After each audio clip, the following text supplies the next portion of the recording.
Rapid Fire News. I'm Scott Summit. This is 11 Hats Media.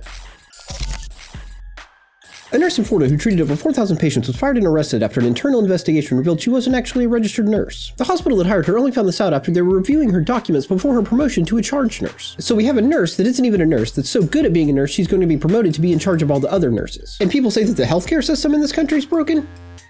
My favorite part of the whole story is the nurse that wasn't a nurse never received a complaint. Let's move on. In today's edition of Dumb Criminals, we have a talking parrot named Mango being used as evidence in a drug trial in the UK. When will criminals learn that you can't trust anything that can talk? That's a very short list that includes humans and talking birds. If you're gonna do crime, don't take pictures of your talking parrot Mango playing with drug money, and definitely don't teach it to tell your customers the specials of the week. Also, don't keep price lists and inventory on your phone, and don't take videos of yourself talking about the crimes you do. Thank you for coming to my TED Talk. A tourist in Malta was fined 1,200 euros for driving a motorcycle in the nude. So how I'm reading this story is that if you want to go to Malta and drive around in the nude on a motorcycle, it will only cost you 1,200 euros. That is not legal advice, just a travel tip. They did suspend his driver's license for 6 months, but he doesn't even live there, so that's not a huge deal. Sean Puff Daddy Diddy Combs is planning a gig at Madison Square Garden. I didn't know that that's what they call Riker Island now, but there are reports that Diddy might be getting a pardon, so that's something. I just hope Diddy shows up to Madison Square Garden with Pastor Mace and a 3D generated Biggie Smalls. Throw in an AI version of Tupac and Nipsey Hussle, and the East Coast West Coast rap beef can finally be settled. You know that concert would sell out, you heard it here first. The Air Force wants to use Cybertrucks as target practice. It makes sense to buy $100,000 targets instead of putting boxes on top of go-karts for a fraction of the price. I guess it would be cool to see one or two go boom just for the fun of it. Measles cases are rising in Canada, and it will likely lose its elimination status by October. Everyone knows why, and through the power of confirmation bias, everyone is magically right. Moving on. A North Korean man escapes after using plastic foam to float to freedom. A country so glorious you're willing to risk certain death just to escape. Yumi Park is kicking herself for not taking the same route. She would have to take much less plastic foam, if you get what I mean. I know those are aftermarket, and she couldn't use her boobs to float to freedom. It was a joke. A woman who said she would never vote for a woman is running for Senate in Arizona. She said it's, quote, different when I do it. I made that up. It's just a silly story all around. And the New York Aquarium releases an endangered sea turtle back into the wild. The turtle, who goes by the name of Elton, is now with friends and family. Happy Thirsty Thursday. Couldn't go a whole day without an animal story.